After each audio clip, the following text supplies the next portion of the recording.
Sir opposition అనేది మాకు we will have our say, the government will have its way, that is the essence of democracy. దయచేసి నేను వారిని మిమ్మల్ని కూడా కోరేది సార్, మంత్రులకి సంయమనం ఉండాలి, రిస్ట్రెయింట్ ఉండాల్సింది ట్రెజరీ బెంచెస్కి.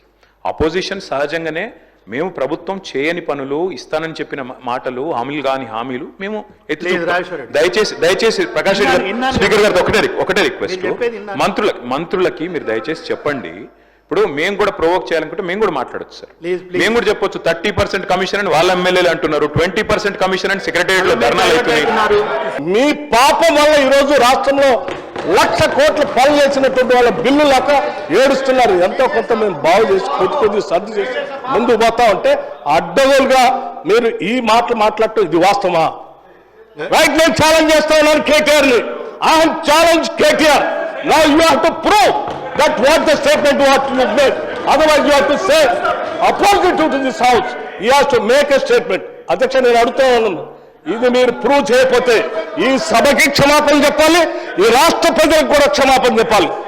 ఈ రకంగా మైక్ దొరికింది కదా అని అడ్డగోలుగా ప్రభుత్వం మీద బ్లాంకెట్ గా ఈ రకమైన స్టేట్మెంట్ ఇస్తే ఇట్ ఈస్ నాట్ కరెక్ట్. అధ్యక్ష, గౌరవ సభ్యుడు దీని మీద తిరిగి సమాధానం చెప్పాలి, క్షమాపణ కూడా చెప్పాలి.